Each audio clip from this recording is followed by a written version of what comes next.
Bismillahirrahmanirrahim. Assalamualaikum warahmatullahi wabarakatuh. Alhamdulillahirrahmanirrahim. Wassalatu wassalamu ala asrofi anbiya'i wal mursalin wa ala alihi washabihi ajmain. Amma ba'du. Alhamdulillah nih, sore ini kita bakalan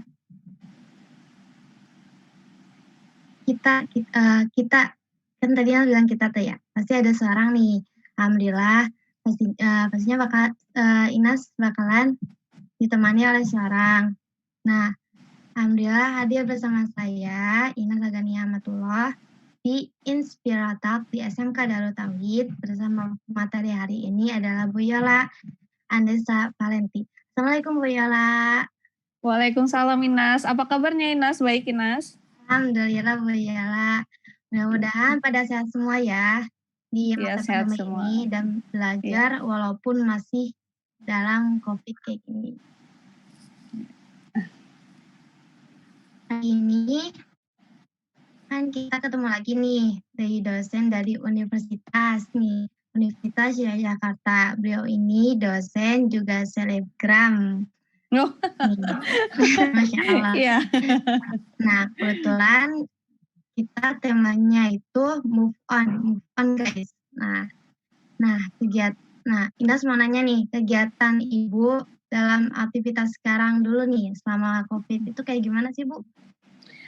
Kalau sekarang nih selama COVID-19 ya, jadi kita semua kan dosen-dosen kebanyakan kerja WFH nih, work from home kan, jadi dari rumah semua. Jadi saya ngajar, kemudian ada misalnya bimbingan-bimbingan mahasiswa, itu semuanya dilakukan dari rumah, jadi kita daring kayak gitu. Jadi ya pakai video call, pakai Zoom, kemudian pakai Google Meet, jadi kita benar-benar semuanya itu perkuliahan yang biasanya dilakukan secara klasikal nih, secara offline. Jadi kita biasanya kan kuliah kan di kampus nih ketemu bareng sama mahasiswa yang lain kayak gitu kan. Cuma sekarang karena kondisi pandemi seperti ini, jadi kita semua mengerjakan dari rumah kayak gitu. Jadi ya kegiatannya sekarang tetap ngajar, tetap bimbing mahasiswa itu, tapi bedanya cuma sekarang dari rumah kayak gitu. Inas sendiri gimana? Sekolah daringnya lancar Inas? Masya Allah Bu. Alhamdulillah kadang lancar, kadang enggak, gimana jaringan ini mah. Iya, sekarang semuanya ditentukan oleh jaringan ya kalau misalnya ini sekolah ya. Karena kalau misalnya jaringannya lagi gangguan gitu juga kan kadang terus aduh keputus nih sekolahnya kayak gitu kan biasanya. Iya. Jadi bingung mau lanjutnya gimana gitu. Oh iya, itu salah satu kendala ya. Ya terus yang biasanya natap teman-teman gitu kan, langsung ini mah. Tapi sekarang mah bangun-bangun langsung natap layar gitu. Iya.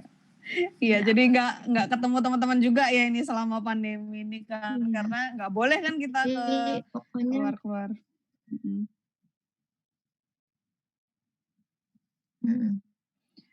Nah, kira-kira kita mau bahas apa nih hari ini Inas? Oh iya, move on. Jadi tema hari ini kan move on guys, gimana sih gitu kan. Nih, pendapat Ibu tentang move on guys, dalam tema ini move on guys, itu dalam move on dari kegagalan menuju kesuksesan gitu. Gimana pendapat Ibu?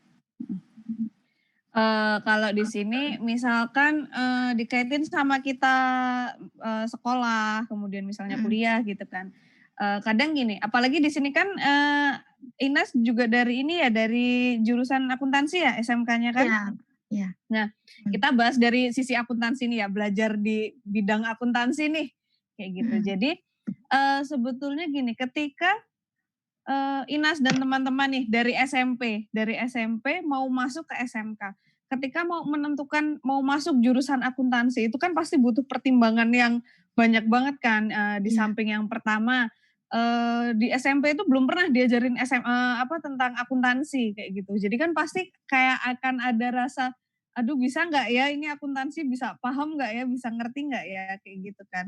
Karena kalau boleh cerita dulu itu ketika saya itu dari SMA mau masuk kuliah itu kan saya SMA-nya itu jurusannya IPA. Jadi ya sebenarnya hampir sama kayak Inas dari SMP mau masuk SMK. Jadi SMK gitu kan. iya, dari SMP itu nggak ada mata pelajaran akuntansi sama sekali dan diharuskan belajar akuntansi ketika SMK. Nah, sama dengan saya, ketika saya di IPA dulu, SMA di jurusan IPA itu benar-benar nggak ada yang namanya akuntansi. Adanya cuma ekonomi. Tapi kan beda ya, ekonomi sama akuntansi kan beda beda banget gitu loh. Nah, jadi ketika saya masuk kuliah itu pertama belajar jurnal, aduh debit kredit apaan ini, nggak ngerti sama sekali kayak gitu kan. Ya, nah jadi di situ sempat saya tuh kayak ngerasa agak putus asa sedikit. Jadi kayak, aduh kayaknya salah jurusan nih, dari IPA masuk ke akuntansi. Bener-bener nggak ngerti jurnal sama sekali, apalagi buat bikin buku besar, bikin neraca saldo itu kan bener-bener jauh dari bayangan ya. Kalau di IPA kan kita biasanya belajarnya biologi, makhluk hidup, terus unsur-unsur kimia kayak gitu. Tiba-tiba harus belajar laporan keuangan. Itu kan hal yang bener-bener jauh banget kayak gitu. Nah, awalnya saya tuh ngerasa kayak drop banget, aduh nggak bisa nih kayaknya ngikutin. Nah, itu kan kayak udah terpuruk nih, kayak merasa gagal nih, aduh nggak bisa kayaknya ngelanjutin akuntansi. Awalnya udah kayak gitu kan. Soalnya Cuma bingung. iya, tapi di situ saya nggak mikirnya, wah nggak bisa kalau misalkan ini udah pilihan saya, udah emang dari awal saya memilih untuk kuliah di akuntansi, ya berarti saya harus konsisten nih, harus konsisten kuliah di akuntansi, harus berkomitmen juga. Jadi saya benar-benar pelan-pelan itu harus bangkit nih, nggak boleh kalau misalnya saya benar-benar terpuruk, saya nggak ngerti akuntansi, saya nggak mau belajar lebih tentang akuntansi kayak gitu kan. Nah ternyata setelah saya tanya-tanya nih kan, karena kalau belajar sendiri nggak paham kan pasti kan, tanya Iya. sama kakak tingkat, tanya sama dosennya, tanya sama teman-teman yang lain. Oh ternyata akuntansi itu sebetulnya nggak perlu menghafal. Salah saya ketika saya pertama kali belajar akuntansi itu saya menghafal. Jadi ibaratnya mau untuk belajar buat jurnal penjualan nih. Jurnal penjualan itu berarti saya harus ngapalin nih. Oh berarti nanti kasnya di debit, penjualannya di kredit kayak gitu kan. Bener-bener harus ngapal tuh. Nah cuma kan ternyata transaksinya itu ada banyak sekali, nggak mungkin bisa diapalin semua. Makanya terus akhirnya saya tanya, oh ternyata ini tuh harus dipahami aja konsepnya. Yang penting tahu konsepnya bahwa aset itu sama dengan ekuitas plus liabilitas. Oh ya udah berarti kalau udah paham konsep itu, mau buat jurnal transaksi apapun itu ternyata mudah kayak gitu loh. Nah makanya setelah saya tahu itu, saya pelan-pelan bangkit nih. Oh oke, saya udah paham nih akuntansi, udah dapet kuncinya nih cara belajar akuntansi. Nah di situ saya akhirnya mulai bangkit, mulai belajar akuntansi lagi dari awal. Kemudian ya akhirnya saya bisa lulus, kemudian lanjut S2 pun masih ambil akuntansi nih. Masya Karena kan Allah. ya jadi kayak udah ibaratnya yang awalnya musuh nih, udah punya hate relationship nih sama si akuntansi ini kan. Tapi akhirnya ketika udah dapat kuncinya, oh ternyata akuntansi itu seperti ini ya. Jadi ternyata malah keterusan sampai S2 belajar akuntansi dan kerjanya pun ternyata jadi dosen akuntansi kayak gitu. Gitu. Jadi yang penting kita nggak boleh apa ya, ketika kita itu gagal itu jangan dijadikan kayak itu udah akhir dari segalanya kayak gitu. Itu Iya. belum akhir. Jadi kita masih bisa bangkit, ya move on itu tadi kan, kita jadi harus move on, harus bisa bangkit, kita nggak boleh terus-menerus terpuruk kayak ibaratnya ngerasa, aduh nggak bisa, aduh gini kayak gitu. Dan akhirnya ya sekarang bisa sampai lulus S2, semoga nanti bisa nerusin S3 lagi ya akuntansi Ya, juga kayak gitu. Jadi amin. ya kayak gitu Inas. Amin ya Allah. Mhm. Kalau dulu Kalau gimana? ya Bu, Ya gimana Ines? kalau dulu ya kan Inas dapat cerita ya dari guru juga dulu kayak gitu, kayak sama kayak Bu Yola, tiba-tiba apa maksudnya, akuntansi hitung-hitungan ya, mikirnya orang-orang tuh hitung-hitungan gitu kan, jadi kayak matematika lah kata kita mah ya. Jadi katanya tuh pusing gitu kan, mikirnya tuh takutnya kayak susah gitu. Jadi mungkin SMK juga kan SMK itu kan kejuruan. Jadi kita harus ngelihat apa, kita mau di mana gitu kan, awalnya mikirnya gitu. Tapi walaupun kita yang Ines rasain sekarang ya, semenjak SMK gitu kan, awalnya dikira emang nggak bisa gitu, tapi kayak ketika mungkin susah gitu kan, pas itu sama kayak Bu Yola, dulu juga mikirnya teori gitu. Jadi kalau Iya. ada soal ini, ya Ines lihat gitu kan teorinya kayak gimana. Sementara ternyata itu tuh kayak mempersulit diri gitu. Iya betul, Jadi itu mempersulit kita diri banget itu. iya, jadi sebenarnya akuntansi itu cukup kayak paham. Mhm. Sebenarnya Iya. akuntansi itu cukup paham kan ya, Bu, ya? Iya, yang penting kita paham konsepnya yang tadi itu kan, yang persamaan akuntansi aset sama dengan Iya. liabilitas plus ekuitas. Udah itu kita sebetulnya udah bisa, mau bikin jurnal, mau bikin buku besar itu semuanya, jadi lebih mudah lah. Jadi kita nggak perlu mempersusah diri untuk ngapalin jurnal penjualan, jurnal hutang, jurnal piutang, kalau kayak gitu kan kita udah susah sendiri. Kan susah ya namanya, kita kan pasti terbatas kan, nggak bisa kita ibaratnya mau menghafal semua kayak gitu. Jadi ya itu, mendingan kita udah paham konsepnya dulu, ya udah kalau udah paham konsep itu pasti nanti untuk nyusun jurnal segala macam itu pasti lebih Mhm. mudah kayak gitu, gitu. Kesananya Kalau Ina gimana? sendiri, kalau kendala belajar akuntansi gitu gimana biasanya kalau, kendala-kendalanya? Kendala dalam materi akuntansi ya, kelas Mhm. 10 mungkin, kelas 10 itu ya awal-awal ya namanya awal-awal terus akuntansi lah, mulai kredit, debit gitu Mhm. kan, bingung itu Iya. gimana gitu kan. Tapi kalau udah, eee, bukan nggak mikirin teori ya, tapi kayak Mhm. pahami gitu kan teorinya tuh gimana, jadi lancar gitu ke sananya juga. Jurnal jadi tahu gitu kan, jurnal gimana di debit kreditnya kayak gitu. Iya, heeh. Terus, enak gitu, jadi bangga pokoknya yang dirasain waktu akuntansi itu bangga kalau udah balance. Iya, itu juga saya rasain dari waktu saya kuliah S1. Oh, Jadi ketika udah dapet misalnya yang debetnya 1.000, kreditnya itu juga 1.000 iya. itu rasanya udah, alhamdulillah ya Allah, ke-balance kayak udah lega banget gitu kan. Karena kalau cuma hilang 0,1 aja itu kan Iya, anak itu akuntansi itu berabe. ya itu udah aduh ya ampun ini di mana hilangnya kayak gitu kan.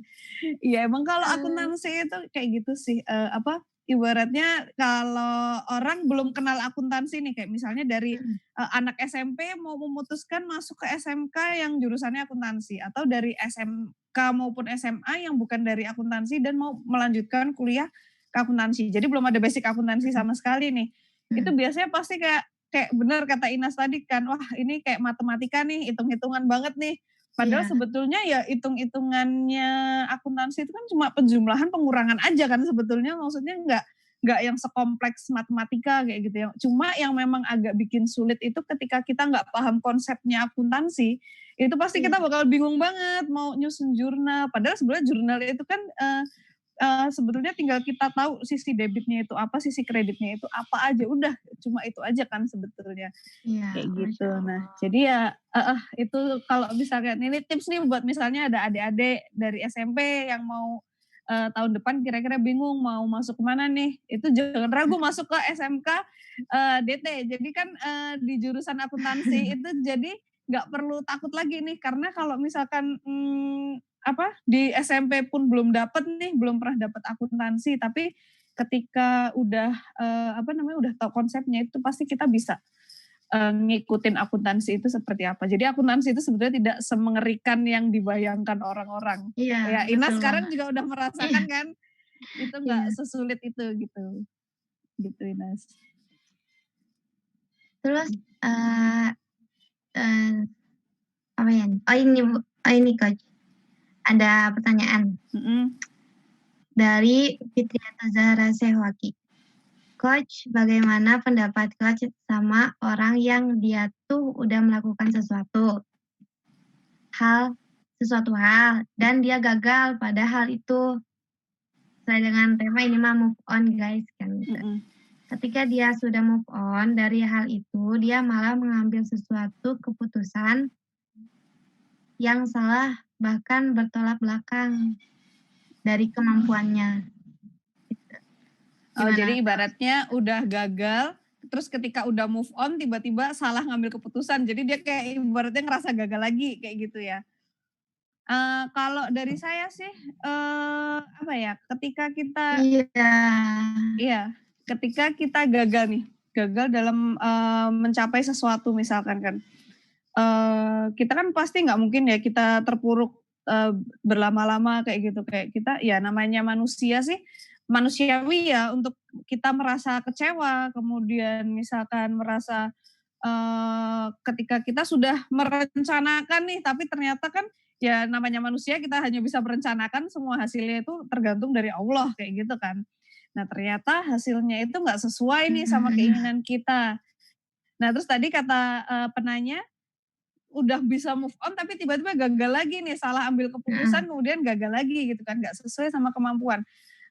Kalau saya sih waktu itu ketika saya dari SMA, kalau, ambil contoh saya ya, kalau saya dari SMA ketika saya ngambil jurusan akuntansi, kuliah jurusan akuntansi itu menurut saya itu, saya di awal itu agak gagal, bukan gagal, bahkan saya itu gagal karena saya bener-bener nggak ngerti akuntansi sama sekali nih, bahkan debit kredit itu saya tuh nggak paham gitu loh. Nah itu kan sama kan kayak, aduh ini kayaknya bukan nggak sesuai sama kemampuan saya ini. Cuma ya balik lagi kita, tetap ketika kita sudah memilih sesuatu itu sebetulnya kita tuh bukan tidak mampu, cuma kita, ibaratnya belum bisa berdamai dengan pilihan kita kayak gitu loh. Kita jadi kayak merasa masih salah ngambil keputusan Iya. kayak gitu. Nah jadi, yang penting tuh berdamai dululah sama keputusan yang sudah kita ambil, kemudian ketika memang, ibaratnya apa ya, merasa itu tidak mampu, itu sebetulnya bukan tidak mampu, tapi kita memang belum berdamai aja sama pilihannya itu, kayak gitu loh. Nah, jadi ketika misalkan kita udah bisa berdamai dengan keputusan kita, itu pasti pelan-pelan kita, ibaratnya kayak tadi saya yang tadinya bener-bener nggak ngerti akuntansi sama sekali, bener-bener kayak Mhm. ngerasa akuntansi ini ya ampun susah banget, nggak bisa ngikutin, kayak gitu kan. Cuma, akhirnya saya berusaha, nggak bisa dong saya kalau misalkan mau ngikutin, apa, saya gagal kayak gitu kan, itu kan nggak bisa nih kita terus-terusan kayak gitu, kalau misalnya gitu kan ibaratnya saya bakal buang-buang waktu banyak banget gitu loh. Nah jadi saya Mmm. mulai tanya-tanya sama orang-orang ibaratnya supaya yang saya tadinya nggak mampu itu jadi mampu gitu loh, ya kan. Mhm. Yang tadinya nggak mampu itu jadi mampu, akhirnya ketika sudah mampu nih, akhirnya kita bisa ibaratnya nggak merasa gagal lagi, akhirnya kita bisa move on lagi nih pelan-pelan dan akhirnya kita, akan apa sih yang tadinya nggak mampu itu pasti jadi mampu, yang tadinya nggak bisa bener-bener jadi menguasai kayak gitu. Masya Gitu Allah. Ines. Intinya berdamai dengan keputusan nih, Mas. Iya, berdamai dulu sama keputusan yang kita pilih karena, kalau saya sih, yang penting kita itu, apa ya, komitmen sama pilihan yang sudah kita ambil kayak gitu Mhm. kan, gitu. Masya Mhm. Allah. Oh ya, Mhm. eee, Bu Yola kan ini ya dari SMA ke akuntansi. Mhm. Nah itu kenapa Bu Yola? Kenapa milih akuntansi? Jadi motivasi sampai masuk akuntansi kenapa? Kenapa ngambil jurusan akuntansi gitu Ya. ya? Sebetulnya nih kalau boleh jujur nih ya awalnya itu saya sebetulnya nggak pengen kuliah akuntansi. Mmm. Karena namanya anak IPA ya, anak IPA kepengennya ya mau jadi dokter, entah dokter umum, entah dokter gigi kayak gitu kan. Cuma Mhm. waktu itu saya, kayaknya, nggak bisa nih ibaratnya mungkin saya nggak dengan pola belajar saya ini saya kayaknya nggak bisa kalau ngambil kedokteran umum maupun kedokteran gigi kayak gitu kan. Kan kita bisa kan menilai, kemampuan diri kita sendiri itu sebenarnya seperti apa kayak gitu. Mhm. Akhirnya saya memilih akuntansi walaupun itu berseberangan sama jurusan saya di SMA kan. Saya ngambil akuntansi, di mana kalau menurut saya akuntansi itu lapangan pekerjaannya itu luas sekali, benar-benar luas banget. Jadi ibaratnya nih kalau misalkan kita mau bekerja di perusahaan swasta, kita bisa kerja di, divisi keuangan atau finance, bisa di divisi accounting itu sendiri, kemudian bisa masuk juga di divisi perpajakan misalkan. Jadi, banyak banyak pilihannya ketika kita nanti akan mau bekerja kalau kita itu lulusan akuntansi kayak gitu. Kalau misalnya nggak mau di perusahaan gimana?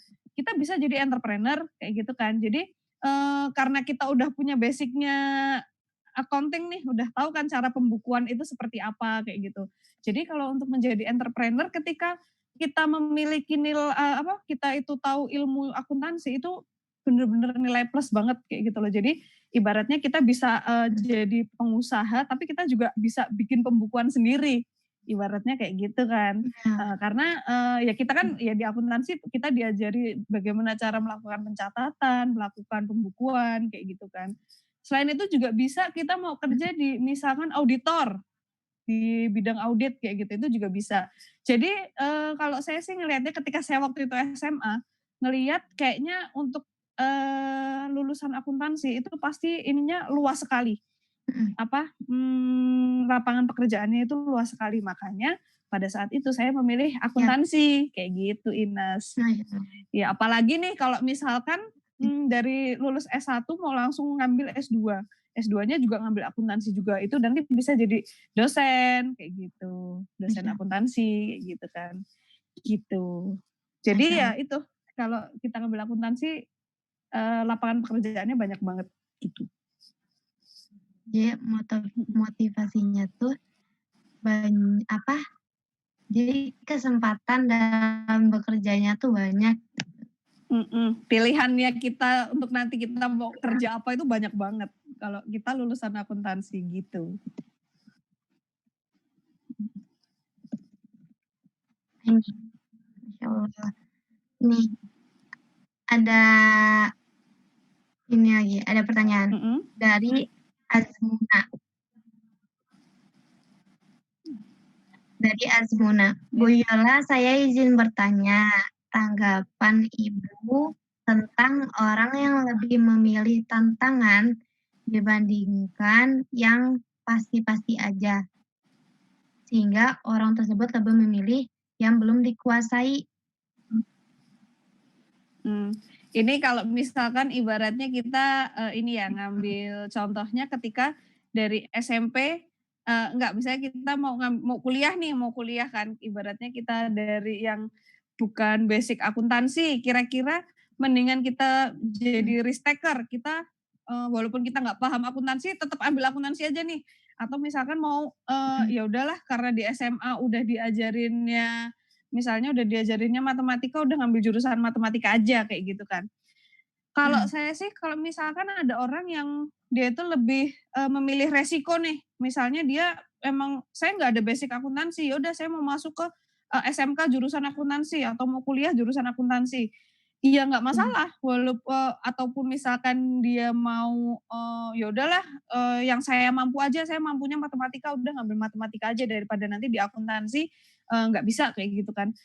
Jadi kalau kita bicara masalah pilihan, kalau saya tuh, tipe orang yang mendingan ketika kita sudah milih sesuatu nih, kita udah membuat suatu pilihan itu, jadi pilihan itu kita harus komitmen nih, kita udah milih jalan A, ya kita harus benar-benar menjalani itu. Jadi yang penting kita tanggung jawab sama pilihan kita, kayak gitu. Mhm. Cuma kalau, risk taker, kalau misalnya tipe yang risk taker, orang yang mengambil resiko kayak gitu kan. Jadi, dia misalnya nggak ada basic akuntansi nih, tapi, "Oh kayaknya kok akuntansi, kayaknya lapangan pekerjaannya banyak nih, apa Iya. masuk akuntansi aja ya?" Kan banyak ya orang kayak gitu ya. Kalau itu, Mhm. ibaratnya ketika dia udah bisa mencapai tujuannya dia nih, dia bisa, ibaratnya masuk ke jurusan akuntansi, kemudian dia benar-benar bisa berkarir di bidang akuntansi, itu pasti, Mhm. ibaratnya kepuasannya itu kan pasti beda ya, karena Iya. yang dari awalnya dia benar-benar nggak bisa akuntansi, yang sampai dia benar-benar menguasai akuntansi, bahkan bekerjanya juga di bidang akuntansi. Itu pasti, kayak apa ya, kepuasannya itu pasti lebih tinggi kayak gitu loh, Iya. daripada yang kita memang sudah menguasai dari awal, kayak gitu. Gitu, jadi ya sebenarnya balik lagi ke pilihan tadi itu, yang penting komitmen itu tadi, ketika kita komitmen itu pasti kita, tujuan yang kita inginkan itu pasti akan tercapai, kayak gitu. Walaupun mungkin di tengah-tengah, perjalanan kita mencapai tujuan itu pasti ada kendala kan, kayak misalnya kita Mhm. belajar sekarang nih, maunya oke dari SMK kelas 10 sampai kelas 12 lulus lancar-lancar aja, tiba-tiba di tengah-tengah ada pandemi kan, kayak gitu kan. Itu Iya. kan kendala-kendala kayak gitu kan. Nah itu, pasti ada sih, tiap kita mau mencapai sesuatu itu pasti bakal ada kendala, menemui kendala-kendala seperti itu. Yang penting Iya. ketika, menemui kendala itu jangan merasa gagal. Ya kalau misalkan kita merasa kecewa dan lain-lain kayak gitu, itu masih ya manusiawi kan, tadi balik lagi kita manusia biasa, kita juga bisa merasa kecewa segala macam. Cuma itu, kita tetap harus balik lagi, kita harus move on, harus bangkit lagi, kemudian kita mulai mencapai tujuan kita lagi, yang udah kita set dari awal, kayak gitu. Mhm. Itu Ines. Banyak banget kendala selama pandemi gitu kan. Jadi Iya. kegiatan sehari-hari gitu kan yang biasanya udah tertata nih bangun tidur, siap-siap pokoknya ke sekolah, belajar. Tiba-tiba jadi bangun tidur, mandi, tiba-tiba tetap di rumah Kita natap lihatnya cuma layar. layar, Iya. ya. Itu emang ini sih Yang kendala yang sekarang biasanya dialami.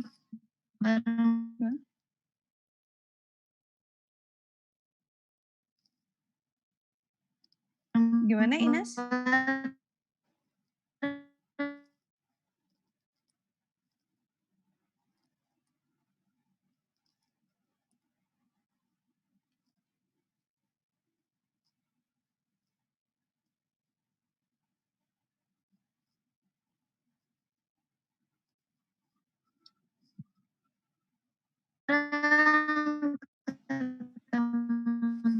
Teman pasti kalau banyak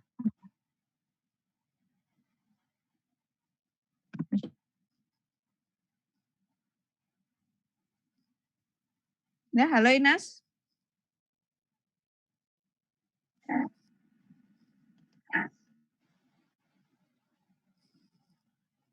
Iya Bu. Ada Bu. Ibu, ini ada. Ada pertanyaan. Oh ya. Ini ya gimana? Bentar Bu. Nih. Pendapat Inas ini pertanyaan dari Inas ya ini mah. Oh ya. Gimana kegiatan Ibu gitu? Gimana kegiatan Ibu yang yang tadi Inas bilang gitu, yang sementara kesehariannya tuh kayak agak berubah gitu. Terus rasanya juga udah berubah gitu. Jadi kayak males jadi gimana ke depannya tuh ya udahlah jalani aja. Tapi sementara kita juga keinginan mah banyak gitu kan ya. Keinginan banyak dalam menggapai cita-cita. Jadi tapi sementara rasa kalau udah belajar kayak gini kayak daring terus gitu kan kayak rasanya males ya Bu ya. Nah, gimana tanggapan Ibu? Terus gimana kitanya supaya move on dari rasa itu gitu, rasa malas dalam daring ini sampai ke tujuan yang kita ingini gitu. Oke, kalau ini ya kaitannya sama belajar selama pandemi ya. Jadi kan ketika kita yang kebiasaan awal kita nih, kita dari bangun pagi, kemudian siap-siap, biasanya yang cewek ya dandan-dandan tipis-tipis lah kan, kayak gitu. Terus nanti berangkat ke sekolah, kemudian sampai di sekolah ketemu sama teman-teman, ngobrol, kemudian nanti sekolah, belajar. Biasanya kalau di SMK DT sampai jam berapa ini sekolah? Sekolah sampai sore jam 3, dari jam 8, jam 6:30 sampai jam 3 itu belajar. Iya, berarti kan biasanya dari jam 6:30 sampai jam 3 itu kan ketemu teman terus nih, walaupun kita dari jam 6:30 sampai jam 3 itu belajar kan kalau dipikir-pikir kayak kok lama banget ya belajarnya ya, cuma kan bareng sama teman-teman gitu jadi kayak nggak kerasa kan bisa sambil ngobrol waktu istirahat kayak gitu. Jadi ketika tiba-tiba ada pandemi terus semuanya ini pasti dirasakan dari benar-benar dari tingkat anak-anak tingkat TK sampai mahasiswa itu pasti bakal ngerasain aduh jenuh, aduh sekolahnya kok kayak gini, aduh belajarnya kok daring, kok lewat layar terus, kok nggak ketemu orang kayak gitu kan. Itu emang dari keponakan saya yang TK sampai mahasiswa-mahasiswa saya di kampus itu juga merasakan semua. Bahkan nggak cuma mahasiswa sama murid-muridnya aja, bahkan dosennya pun merasakan yang tadinya kita ngobrol langsung nih, misalkan menerangkan langsung ya ketemu sama murid-muridnya, ketemu sama mahasiswanya. Biasanya kan kita langsung ngobrolnya timbal balik gitu ya kalau misalkan di kelas. Cuma ini tiba-tiba kita harus pakai layar nih, kita ketemunya cuma lewat layar. Jadi ngobrolnya juga terbatas kan, maksudnya beda kalau kita ketemu langsung kayak gitu loh. Nah itu bahkan pun pasti dirasakan juga oleh tenaga pengajar, dari guru, dari dosen, semua itu juga pasti merasakan juga kayak gitu kan.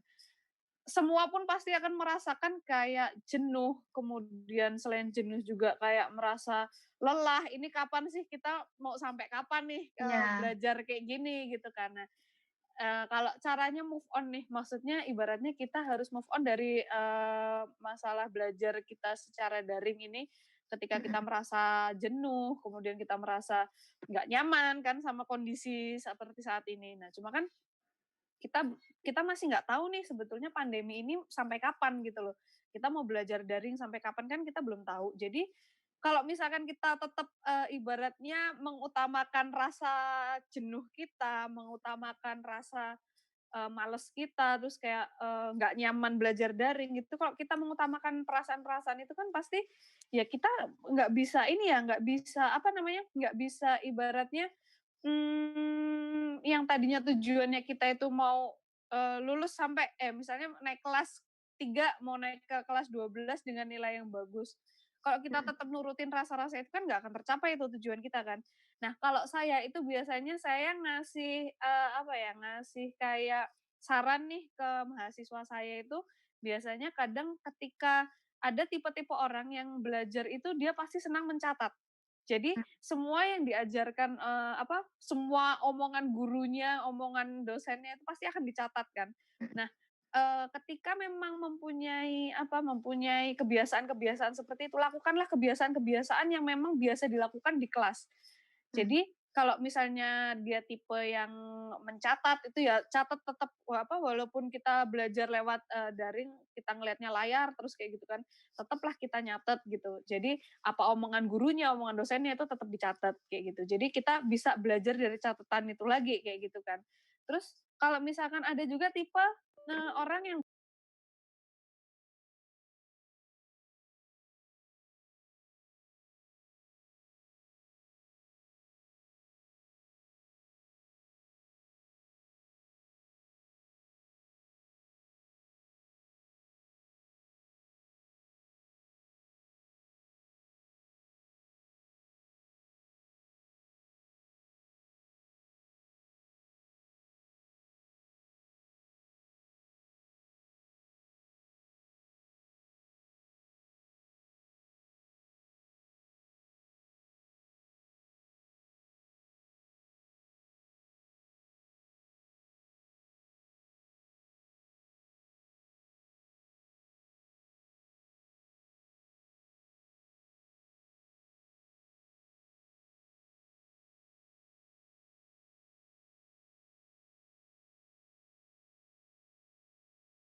Masyaallah.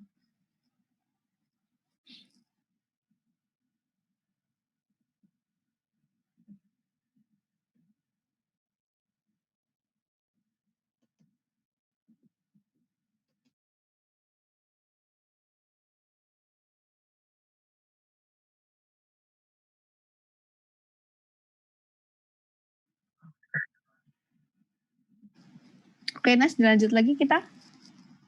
Lanjut? Mhm. Insyaallah. Apa ya tadi Mas mau ngomong apa? Ini tentang, kita move on ketika kita merasa jenuh belajar daring, tadi kan.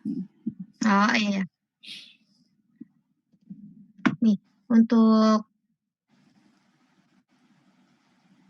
alhamdulillah, untuk yang lainnya mungkin oh ya, Ina dapat sesuatu dari yang kata Bu Yola tadi. Jadi kayak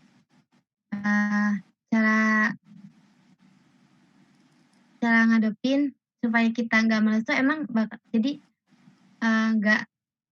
nggak tahu nggak kan kita nggak tahu ya sampai kapan ini COVID terus daring terus-terusan.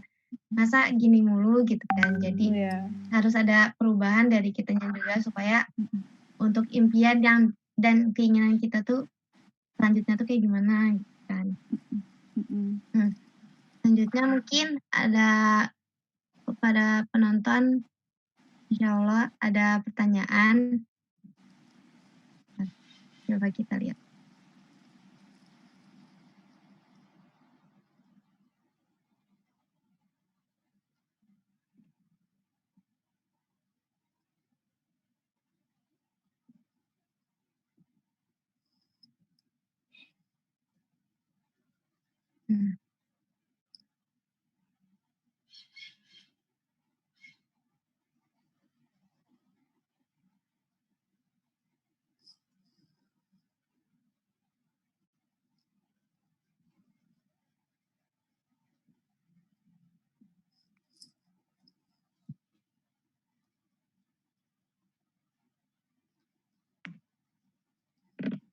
Ini Bu.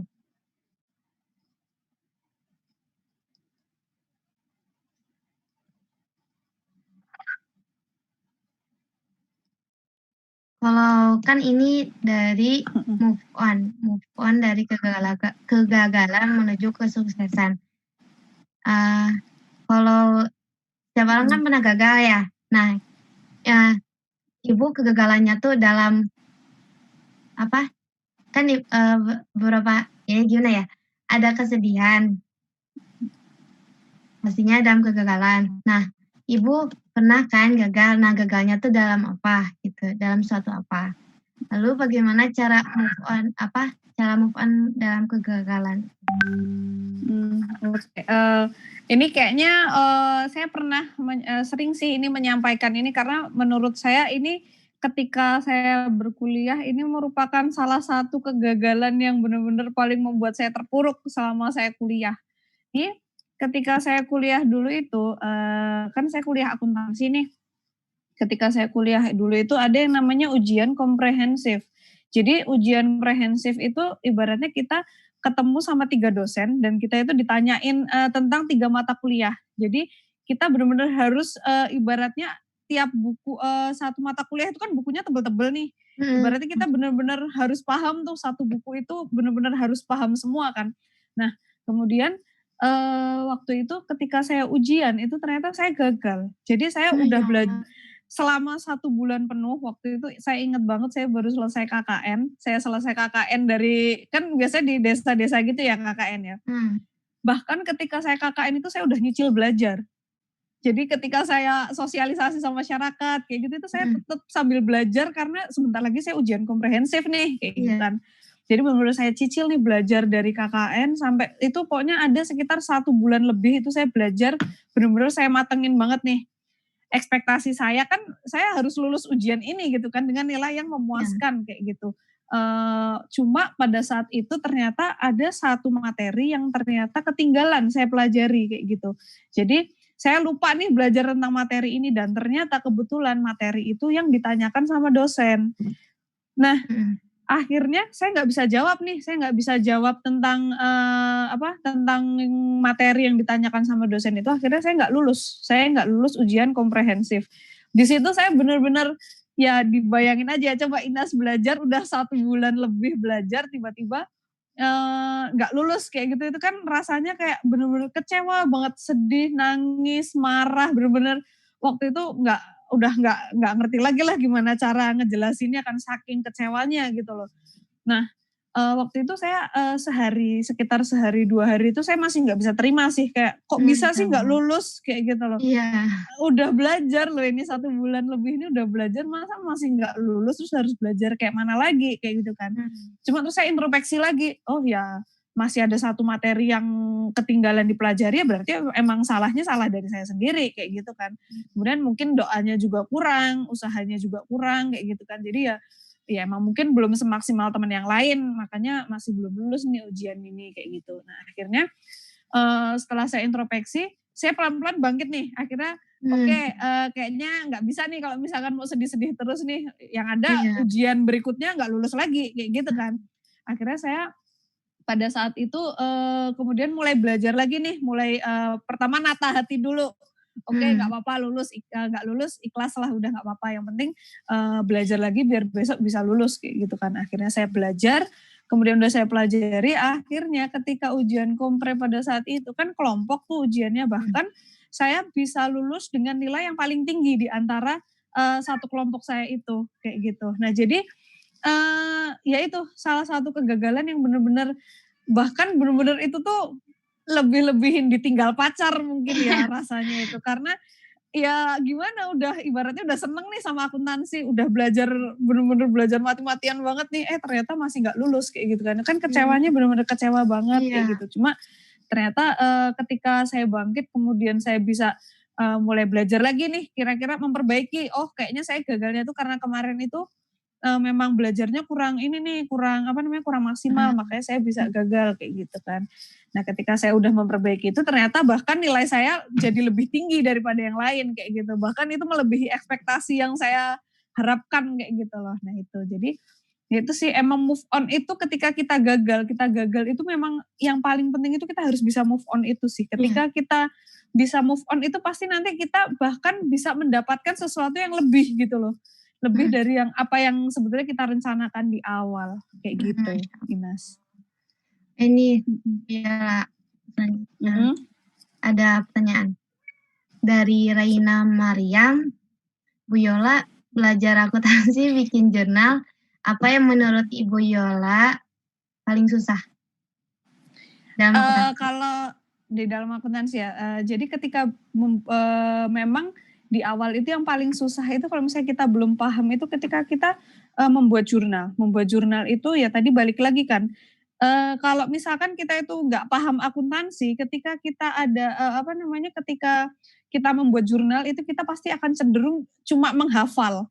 Menghafal ibaratnya kalau misalkan ada penjualan itu berarti nanti jurnalnya yang dikredit, yang didebet apa, yang dikredit apa. Kalau misalnya secara tunai nanti debetnya apa, kalau secara kredit nanti debetnya apa, kayak gitu kan. Jadi kita ibaratnya tuh kalau awal-awal itu cuma cuma ibaratnya kayak ngapalin aja kayak gitu loh. Nah itu ketika kita membuat jurnal, kalau kita cuma menghafal itu pasti bakal susah banget. Tadi kayak udah saya sampaikan di awal kan. Jadi emang ketika membuat jurnal itu kita harus paham nih. Ketika kita paham itu kita nggak hafal pun kalau misalnya kita paham konsepnya akuntansi itu sendiri yang tadi saya bilang kita udah tahu bahwa apa sih rumus dari akuntansi itu yang penting aset sama dengan liabilitas ditambah ekuitas. Udah, jadi kita ibaratnya nanti ada orang nanya, tahu nggak nih jurnal kalau misalnya ada utang gimana kayak gitu. Terus kalau misalnya kita bayar utang jurnalnya gimana. Jadi kita udah nggak usah nginget-nginget, aduh apa ya kayaknya di debit ini deh, di kredit ini deh, enggak. Jadi kalau kita udah tahu konsepnya, oh ya udah berarti kalau misalkan kita baru mau utang nih, kita beli persediaan tapi kita secara utang belinya, oh berarti nanti di debitnya persediaannya nambah, kemudian tapi nanti utangnya juga nambah. Kalau utang nambah itu berarti di kredit kayak gitu kan. Jadi tuh nanti udah kita secara otomatis nggak usah mikir lagi kayak gitu loh, nggak usah ngapalin lagi, nggak usah nginget-nginget, aduh kira-kira apa nih yang di debit, apa nih yang di kredit kayak gitu. Jadi emang paling susah itu ketika kita belum paham konsepnya. Itu pasti bakal susah banget sih ketika kita ngerjakan mau bikin jurnal itu pasti susah kayak gitu. Cuma kalau udah paham konsepnya pasti mudah, mau jurnal apapun itu pasti mudah kita buat bikin jurnalnya gitu.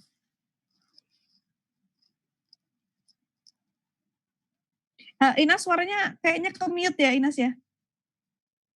Ini pertanyaan tadi katanya jurnalnya gitu, jurnal apa yang menurut Bu Yola susah? Oh ininya maksudnya kayak apa, jurnal umum atau jurnal penyesuaian kayak gitu ya. Kalau ya balik lagi tadi kalau misalnya menurut saya ketika ketika kita belum paham konsep mah semua jurnal juga pasti susah. Mau itu jurnal umum, mau itu jurnal penyesuaian, mau itu jurnal pembalik, itu semuanya itu pasti susah. Ya kan, Inas juga pasti ngerasain kan ketika kita nggak paham konsepnya itu pasti semua jurnal itu susah. Cuma ya ketika kita paham konsepnya itu nggak ada yang susah kok, jurnal itu semuanya itu lebih mudah gitu loh buat dikerjakan ketika kita paham konsepnya kayak gitu. Cuma kalau yang paling susah kalau misalnya udah paham konsep ya nggak ada yang susah, semua jurnal itu sama aja kayak gitu. Karena yang penting kalau kita udah ngerti konsepnya gitu kan, mau itu jurnal penyesuaian, mau itu jurnal pembalik, mau itu jurnal penutup, itu semuanya itu pasti mudah untuk mengerjakan jurnal itu kayak gitu. Masya Allah. Nih, Masya Allah. Jadi tersisa 10 menit lagi. Data mungkin sebelum penutupan ya, Masya. Mungkin ada pesan untuk Inas, pesan untuk yang ngedengar gitu kan, pesan untuk yang menyaksikan, atau inti dari materi Move On guys gitu. Ini tuh apa Bu? Oke, jadi inti dari sharing kita hari ini nih, intinya apalagi sekarang ini kondisi pandemi. Jadi ketika kita merasa jenuh nih, terutama ketika belajar akuntansi, apalagi akuntansi itu kan kebanyakan kita membuat jurnal, menghitung jurnal, kemudian bikin laporan keuangan kayak gitu, itu kan pasti di tengah-tengah ketika kita belajar daring itu kita bakal merasa jenuh, kemudian kok ngerasa tugasnya kayaknya banyak banget nih dari sekolah, kemudian PR-nya juga jadi banyak banget kayak gitu kan. Itu kan pasti kita bakal ngerasain kayak gitu kan. Cuma ya nggak apa-apa, kita sabar aja dulu. Kita nggak tahu pandemi ini mau sampai kapan. Jadi ya udah kita mempersiapkan aja, kita ibaratnya belajar daring ini supaya kita nggak terpuruk ketika kita belajar daring. Maksudnya kita nggak merasakan terlalu tertekan kayak gitu loh ketika kita belajar daring, kayak apa sih, nggak bisa ini, nggak kuat kalau belajar daring terus kayaknya nggak bisa. Kita nggak boleh mikir kayak gitu. Jadi ibaratnya ya merasa khawatir, merasa nggak nyaman ketika kita belajar daring itu memang wajar. Semua pasti merasakan. Saya sebagai dosen pun merasakan kok, yang maksudnya awalnya belajarnya secara tatap muka langsung dengan belajar secara online itu kan pasti enakan tatap langsung ya, maksudnya kita nggak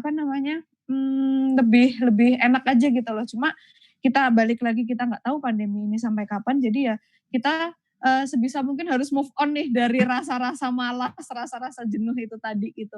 Jadi kita bisa lebih enjoy untuk belajar akuntansi. Kemudian balik lagi kalau misalnya akuntansi, jangan takut sama akuntansi. Intinya akuntansi itu paham konsep aja. Jadi akuntansi itu nggak serumit, nggak sesusah yang dibayangkan orang-orang yang belum pernah dapat akuntansi sebelumnya kayak gitu. Itu sih pesan saya, Inas. Move on. Jadi move on yang ngebuat kita semakin kuat lagi gitu. Jadi move on yang membuat kita semakin kuat lagi karena kita belajar dari pengalaman yang lalu. Jadi kedepannya juga enjoy gitu. Terus kita ini sebagai suatu hal yang dapat membawa ke dalam hal yang membuat kita maju, bangkit dan selalu semangat. Insya Allah. Iya. Alhamdulillah. Alhamdulillahirrahmanirrahim. Materinya Masya Allah pisan. Semoga membantu kita yang dalam menjalankan semuanya. Semoga berkah dan semoga tetap sehat Ibu Yala dan yang Inas juga ya. Inas sehat selalu ya. Dalam keadaan kayak gini gitu, COVID-19. Dan semoga dalam lindungan Allah Subhanahu wa taala. Terima kasih kepada Bu Yola dan kembali kasih Inas. Ya, Masya Allah. Yang pada semuanya yang menyempatkan waktunya untuk bisa dapat materi yang Masya Allah pisan. Mungkin cukup segitu dulu Bu, mengingatkan waktu juga tinggal beberapa menit. Karena kebetulan durasi live juga kan dibatasi ya 1 jam. Jadi kita akhiri dengan istighfar. Astagfirullahaladzim. Sekian dari saya, maaf Bila ada kesalahan, selaku MC. Wassalamualaikum warahmatullahi wabarakatuh. Terima Waalaikumsalam kasih Ibu warahmatullahi Yara. wabarakatuh. Iya, sama-sama Inas, saya juga terima kasih ya Inas. Ya, Sampai ketemu lagi.